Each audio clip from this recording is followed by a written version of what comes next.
Welcome to another episode of the Franchise Academy.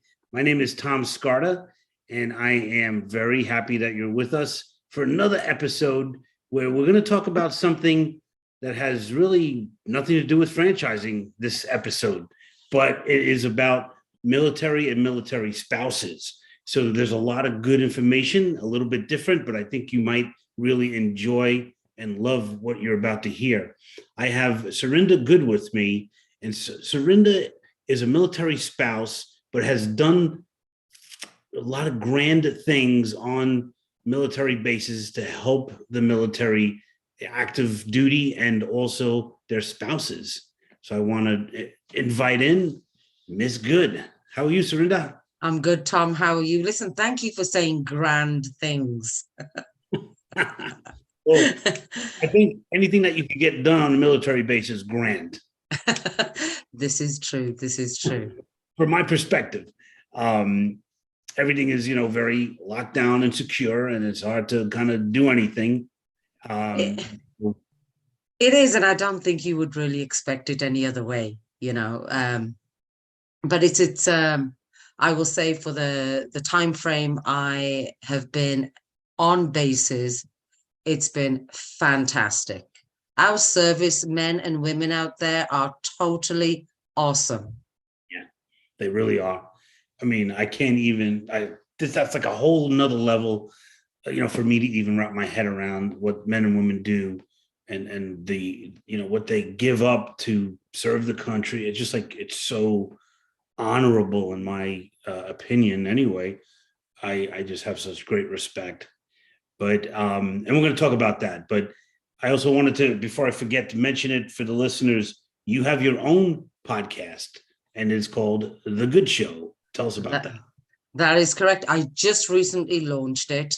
And I'm really excited with it, Tom. I get to speak to, again, some great people, some veterans, some active duty military folks, and some great spouses that, hold down the house at home and keep everything together while, partners are out there on deployments. So I get to speak to, it's a pro-military based podcast, and it's to acknowledge our great servicemen and women. That's fantastic. And you could tell by her velvety voice that she yeah, recording and talking to people. It's so great. And so it's The Good Show. So I just want to spell it Goode, as in your last name. That is correct. It's called The Good Show, and it's on all the platforms. So go on there, follow me, and listen to some of these great stories. It's I think it's just a great connection between the military world and the civilian world.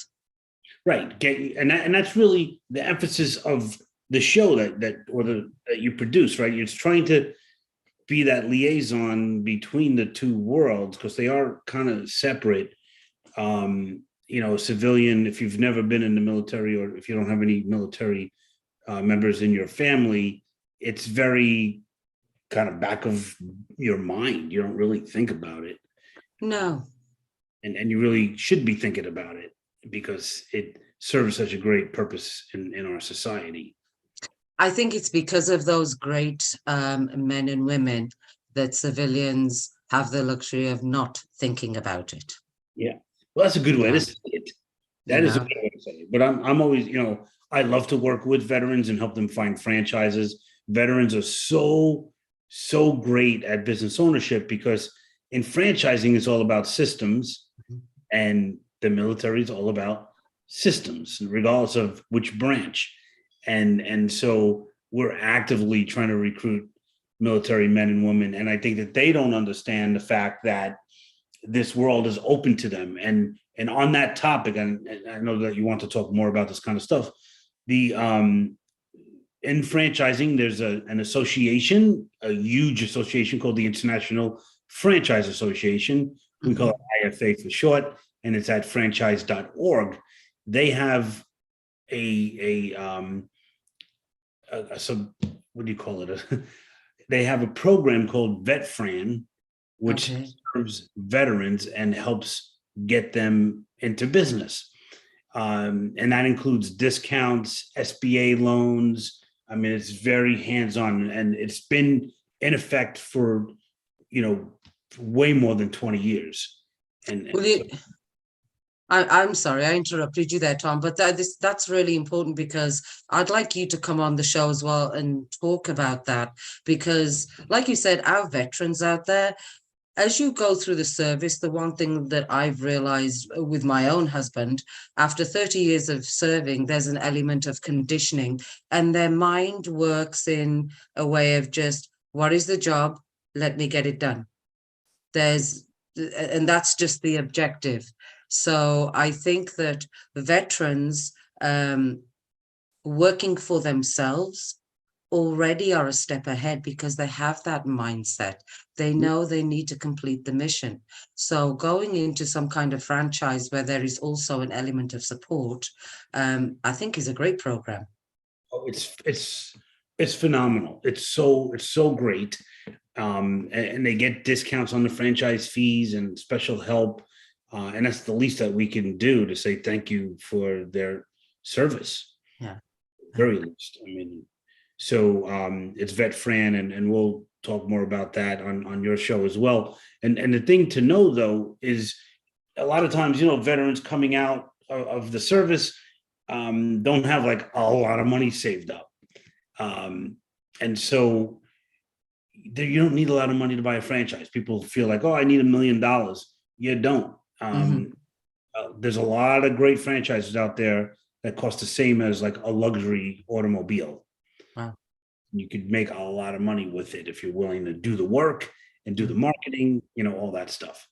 And see the work part of it. That's where your military just knock it out, because that's how they are conditioned. Just knock it out and get it done. Absolutely. Yeah. So what's your affiliation with the military? Well, obviously I'm a military spouse, so my husband served 30 years, and I spent just over 26 with him. So, and my other affiliation with him, apart from being a part of this big family, because that's what, when I moved here, obviously being an expat, my husband's friends became my friends. I didn't know people in San Diego. So I became a part of this great big family that accepted you in without judgment and without question. And that's the beautiful thing about it for me. And so my give back at the time was, I opened a small little coffee shop on base.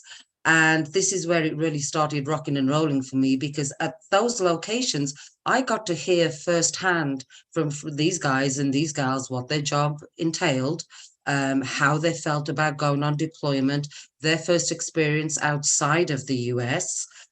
These are great stories, a lot of courage. And so as I went through my coffee lady experience on the bases, as I came out of that, I'd met a lot of vets that had retired. And like you said earlier on, you've saved a little bit, but maybe, not as much as you possibly hoped, but you can do a job, and you don't need micromanaging. So you want to go into something where you kind of like have that element of control. You put your hours in, you get out of it, what you put in. And so I started into, I heard a lot of those stories. And so I went the route of the podcast after I closed my coffee shops down, because again, to give these guys and gals a platform to talk about the challenges of owning a business, how to set it up, who do you go to for help? And there's a lot of veterans out there that have done great things with their businesses. Yeah. No, it's great. And there's some businesses that were started by veterans within the franchise. So there's a lot of cool different variations and all different services too. I mean, basically your husband is in Navy, is that right?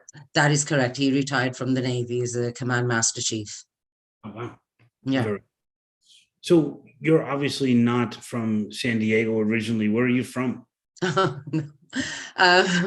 I was born in a little place in England called Wolverhampton, and I was there for a very short period of time before the family moved to Scotland. So I normally just tell people Scotland because it just, saves the heartache kind of thing. And I spent most of my childhood and growing up in Scotland. And then and I always knew, it's so weird, Tom, I always knew from an early age that I was born in the wrong country.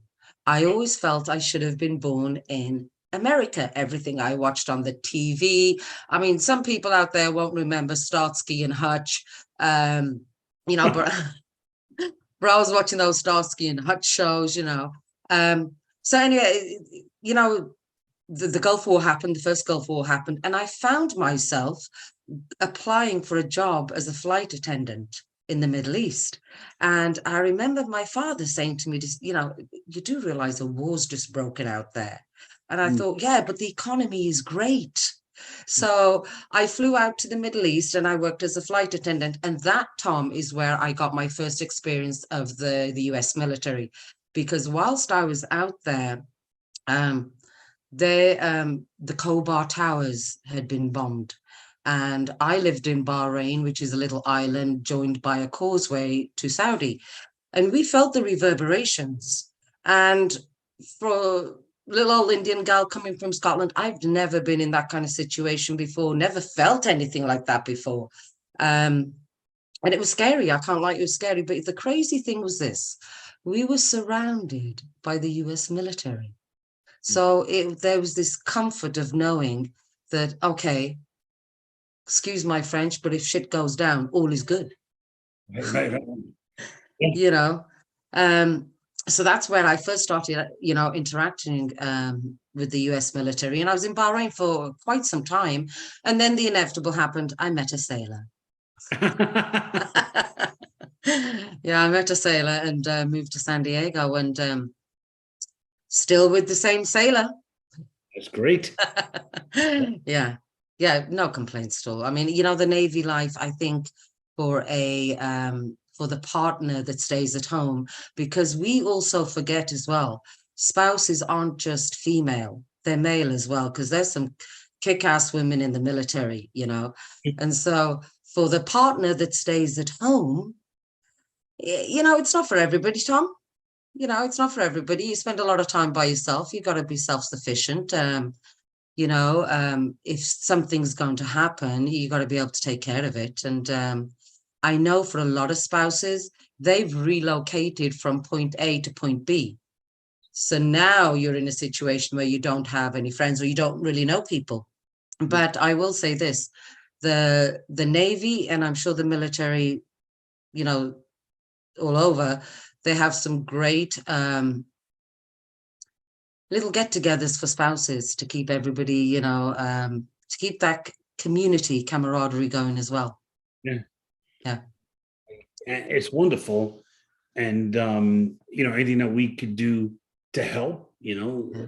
Franchise Academy, you know, let us know. We are, you know, devout fans is one way to say it. Of Yeah. the, so it's good Yeah. stuff. Yeah, I think that once you come on the show and we can get some more information about how people can get in touch with you, how they can start their franchise. I've actually met a couple of vets who had started franchises.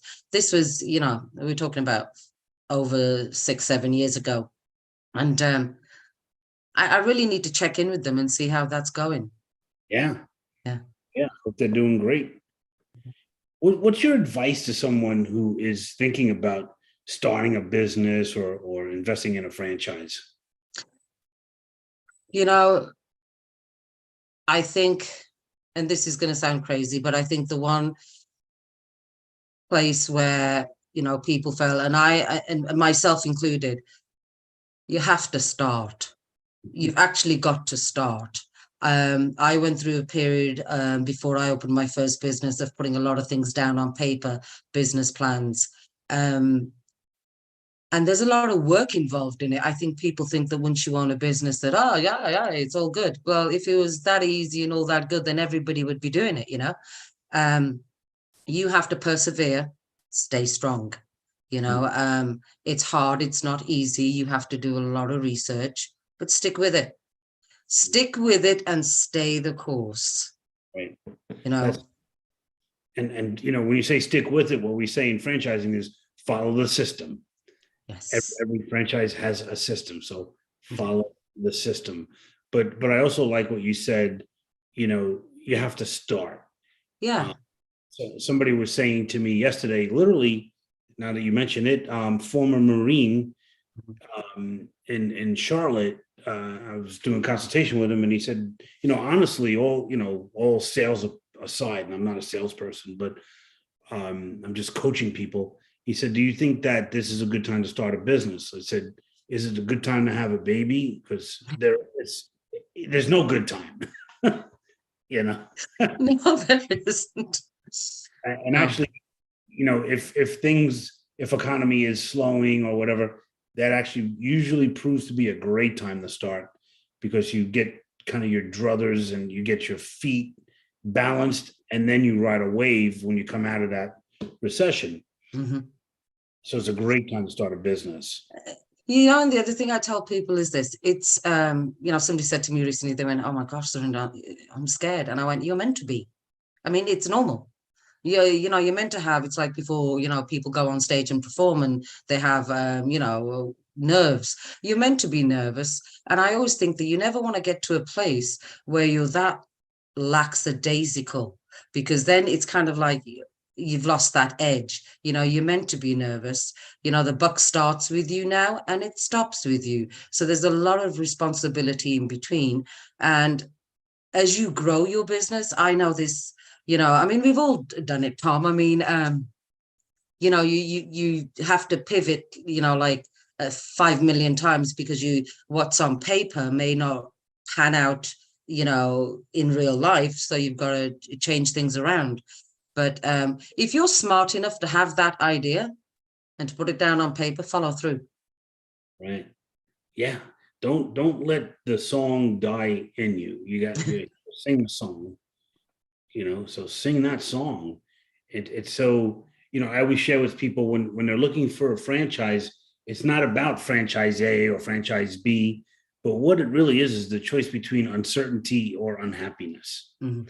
And most people choose unhappiness.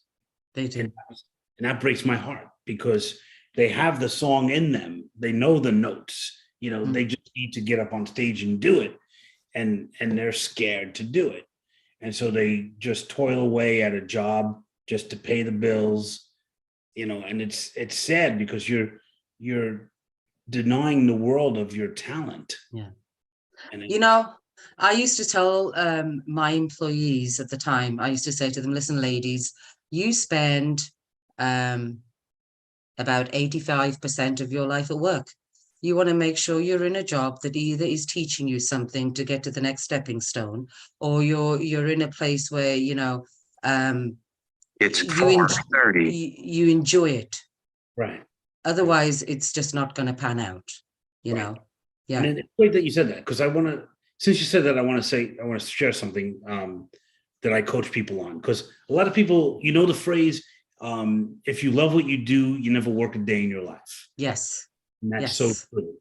It's true in a job, but it's not true in a business. It's not true in a franchise.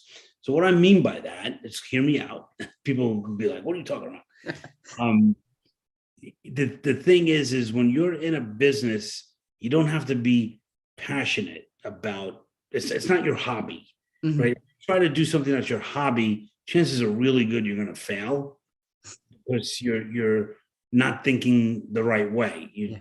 People, as a good example, like somebody said to me recently, I know this person that makes great cakes and pies, and everybody's like, "Oh, you should start a bakery or buy a bakery franchise."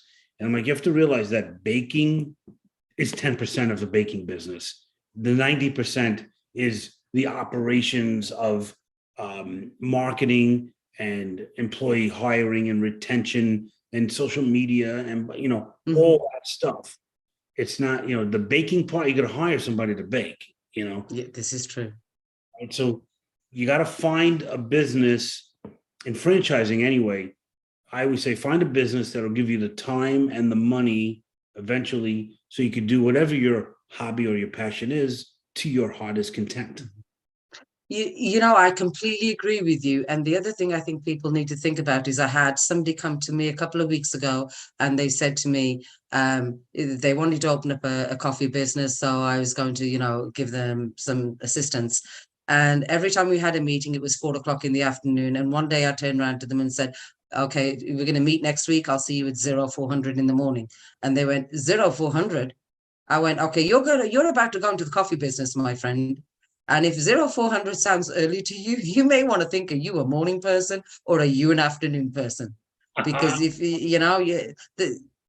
it's basic stuff, but you want to think about where you are going to, perform better. That is brilliant advice.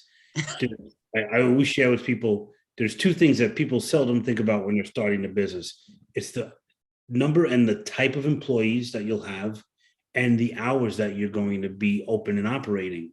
And both of those will affect your life directly. So you really want to get it right. You don't want to take time away from your family. You want to have more time with your family. Mm-hmm. And so if you open a business that's retail 7 days a week, it's going to be tough if you have small kids to, make the soccer game and all that kind of stuff. You got to really think those kind of things through. And that's really where my kind of coaching comes in. I just had a guy recently call me up and say he was at a trampoline park. He's like, oh, this is like the third time I've been there. Every time I go, the place is packed. It's jamming. And I'm like, did you ever go on a Tuesday afternoon at 2:00? Yeah. You're the only one on the trampoline. There's no one there. Yeah, of course the weekends are hopping. And, yeah. Literally and figuratively. It's like a girlfriend of mine said to me a long time ago when I first moved to the States. She said to me, Serinda, she said, you must, come into real estate. And it's great and you'll be good and blah, blah. And I looked at her and I said, do you have to work Saturday and Sunday? And she went, yes. And I went, well, no. I don't mind working Saturday and Sunday if it's my business. Do you know what I mean? Because, you fit it in as a mom, you fit it in around kids' hours, and whatever else kind of thing. But, to be scheduled, like you said, retail, I know I would not excel in retail. So and that's another thing that you brought up, Tom. Sometimes people end up doing things that they don't necessarily want to do, but it's to pay the bills.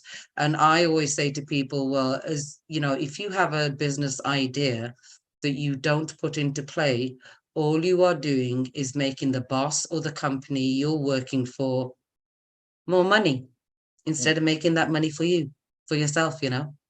You're building someone else's dream and not you're building their wealth.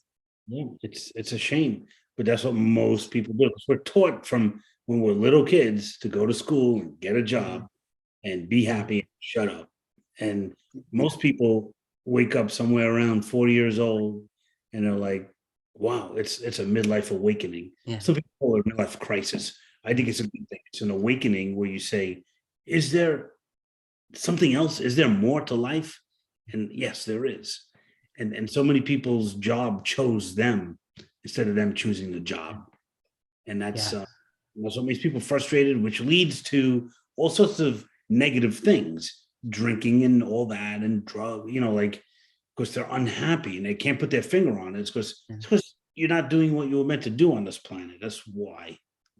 Now, let me ask you this, Tom. A couple of people that I've interviewed regarding businesses, that one of their biggest hurdles has been the processes that you go through in order to maybe get that small business loan, get the legalities taken care of, your finances taken care of. And what they've basically said to me is it's such, you really have to jump through a lot of hoops. There is a lot of paperwork, and so, but with franchising, you have that support of somebody giving you guidance to put your ducks in a row in regards to legalities and state business plan, projections. I mean, it's all done. Yeah. I mean, it's not like you don't have to do the work. You have to take what would be a template and fill in the information as it pertains to you and your community, because the electric bill in one part of the country is going to be different than another part. So, but you have all the line items, and the franchise supplies that.